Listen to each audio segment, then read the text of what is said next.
अस्सलाम वालेकुम, welcome to PF academy. Students, आज हम सीखने जा रहे हैं इक्वेशन के बारे में। What is equation and what is expression. Equation क्या होती है और एक्सप्रेशन क्या होती है। हाँ, और हम सीखेंगे कि इक्वेशन के लिए क्या कंडीशन ज़रूरी है। ठीक है, पहले हम डिफाइन करेंगे एक्सप्रेशन को, उसके बाद हम इक्वेशन की तरफ चलेंगे। ठीक है, फर्स्ट ऑफ ऑल हम इक्वेशन की एक्सप्रेशन की डेफिनेशन करते हैं जी। एक्सप्रेशन की डेफिनेशन लिखते हैं जी। एक्सप्रेशन को डिफाइन कुछ इस तरीके से करते हैं। It is the combination is the combination of variable and number. ठीक है, it is the combination of variable and number by using operators.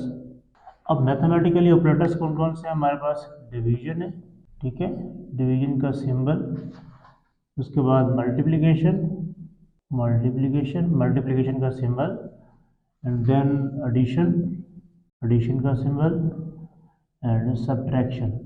ठीक है, ये सब्ट्रैक्शन का सिंबल। तो ये थी डेफिनेशन इसकी एक्सप्रेशन की। एक्सप्रेशन क्या होता है? It is the combination of variable and number by using operator. हमारे पास 4 ऑपरेटर्स होते हैं, देखो, जिसमें डिवीजन है, मल्टीप्लिकेशन है, एडिशन एंड सब्ट्रैक्शन। ठीक है, इसी तरीके से एक्सप्रेशन की 2 टाइप्स हैं। कितनी टाइप्स हैं? 2 टाइप्स। हम यहाँ लिखते हैं types of expression, types of expression. ठीक है, इसे देखें जी। टाइप्स ऑफ एक्सप्रेशन के अंदर हमारे पास अल्जेब्रिक एक्सप्रेशन, और इसी तरीके से हमारे पास न्यूमेरिक एक्सप्रेशन। ठीक है, अब अल्जेब्रिक एक्सप्रेशन किस तरीके से होते हैं? देखिए, अगर हमारे पास कुछ वैल्यूज़ आपको इस तरीके से नज़र आती हैं, x प्लस 5 हो सकता है, y प्लस जी, या x प्लस वाई माइनस जी, या कुछ इस तरीके से y माइनस 9 प्लस जी, ठीक है, एक्सेट्रा। मतलब ऐसी वैल्यू जिसमें आपको वेरिएबल नंबर के साथ वेरिएबल भी आपको नज़र आए, उसे हम अलजेब्रिक एक्सप्रेशन है कहते हैं। बात समझ आई? ऐसे क्वेश्चन आपने मोस्टली छोटी क्लासों में ज़रूर देखे हैं।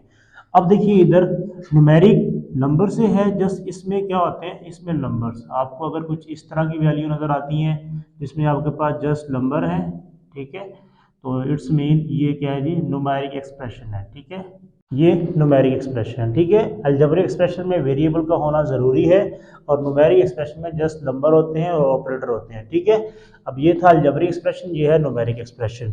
ठीक है, होपफुली ये आपको बात समझ आई होगी। हमने एक्सप्रेशंस की डेफिनेशन की, एक्सप्रेशन क्या होते हैं, किस तरीके से होते हैं, 2 तरह के होते हैं, algebraic expression and numeric expression. अब हम डिफाइन करते हैं इक्वेशन को, कि हमारे पास इक्वेशन क्या है। इक्वेशन की डेफिनेशन करते हैं पहले, फिर आपको इसकी एग्जांपल से समझा देंगे आपको जी। एक्सप्रेशन इक्वेशन की, all those algebraic expression are called equation if contain sign of equality, sign of, ठीक है, ऐसे अलजेब्रिक एक्सप्रेशन जिनके दरमियान इक्वालिटी का साइन हो, उसे हम इक्वेशन है कहते हैं। For example, x plus 5 is equal to 2, या x plus Y minus Z equal to 7। इस तरीके से हमारे पास कुछ भी वैल्यूज़ हो सकती हैं। ठीक है, ये सारी की सारी इसकी एग्जांपल्स हैं। ठीक है, अब इक्वेशन के लिए ये चीज़ ज़रूरी है, क्या ये? Sign of equality. अगर साइन ऑफ इक्वालिटी नहीं है तो वो हमारे पास एक्सप्रेशन होंगे। देखिए, अगर यहाँ पर अगर साइन ऑफ इक्वालिटी खत्म कर दें तो हमारे पास इस तरीके से एक्सप्रेशन बन जाएंगे। अब ये एक्सप्रेशन किस तरह के होंगे? अगर उसमें वेरिएबल मौजूद है तो उसे हम अलजेब्रिक एक्सप्रेशन कहेंगे, अगर वेरिएबल नहीं मौजूद तो उसे हम न्यूमेरिक एक्सप्रेशन कहेंगे। अब देखिए, इसको एक और तरीके से भी हम डिफाइन कर सकते हैं। अगर आप गौर करें, देखें, एक और एक, ये 2 एक्सप्रेशन है, हमारे दरमियान में क्या है जी? Sign of equality. तो हम कह सकते हैं इसको डिफाइन इस तरीके से भी कर सकते हैं, ठीक है, the sign of equality, the sign of equality between 2 expression is called equation.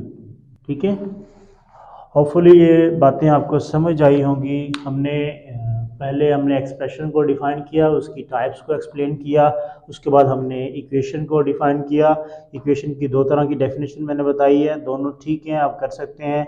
All those algebraic expression are called equation if contain sign of equality या sign of equality between two expression is called equation. आप इस तरीके से भी कर सकते हैं, इस तरीके से भी करते हैं, ये एग्जाम्पल्स हैं इसकी। अगर फिर भी किसी बच्चे को ये बात समझ नहीं आई तो वो कमेंट्स कर सकता है। अल्लाह आपका हामी नासिर हो।